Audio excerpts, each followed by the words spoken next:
The new Lion King comic series, released by Dynamite Comics, is yet another breath of fresh air in the Lion King franchise. Starting in 2015 with the release of The Lion Guard, the franchise has slowly but surely made its way back into the public view beyond just pure nostalgia for the first three movies. Although, don't get it twisted, this comic series does live on quite a bit of nostalgia for the first movie in specific. The two storylines take place basically right after the "Look at the Stars" scene and focus on Mufasa trying to solve a dispute between two animal factions, while Simba, together with Nala, is trying to find a missing baby elephant. Mind you, this is a video about issues 1 and 2, so I can't provide you with the story's resolution even if I wanted to. Additionally, I don't think these comics shine too much when it comes to plot, but rather through the characters.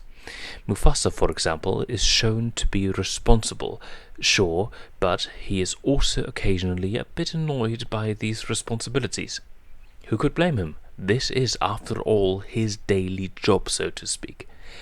Zazu is shown to be quite the talkative type, which Mufasa tries to take in stride, but ever so often he gets to act or look a bit exhausted by the Hornbill's constant babbling. Simba and Nala, on the other hand, get to have their typical back and forths, where you can really see where the core of their friendship lies. Talking about seeing, the artwork is gorgeous. The shadows struck by the savannah sun work in beautiful contrast with the glowing colors. This is especially apparent in the first few panels of the first issue, which retell the "Look at the Stars" scene. The character designs are a bit more angular than in the movies. The stylistic choice works quite well, as it puts more emphasis on the expressions, which don't have thousands of frames on their sides to get an emotion across. Every now and again, there is a somewhat odd-looking character drawing.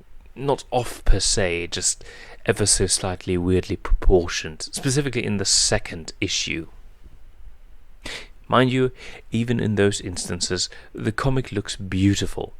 Maybe I'm just nitpicking. The art in the second issue doesn't change completely in its style, but you can see some of it becoming a bit softer. That is because the main illustrator of the first issue, Edwin Galmon, is now joined by Carlo Lauro.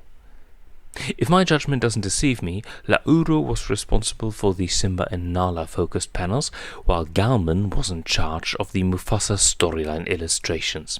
The comics also come in different cover artwork. I decided to get the vintage cartoon character look for both the first and second issue, featuring Simba for issue 1 and Mufasa for issue 2. I additionally got the second issue with this adorable epic Cub Simba presentation artwork. I might also get the official first issue one as well as the cartoon character alt covers featuring Scar, Nala and Pumbaa, if I can get them for a reasonable price, of course. All in all, I recommend you get your hands on these comics if you are a fan of The Lion King. You can get them on the Dynamite Comics website or on eBay, where some comic book shops sell them outside of the UK and the US. I will make a follow-up video to this one once I get my hands on issues 3 and 4. Good night and good luck to whomever you are.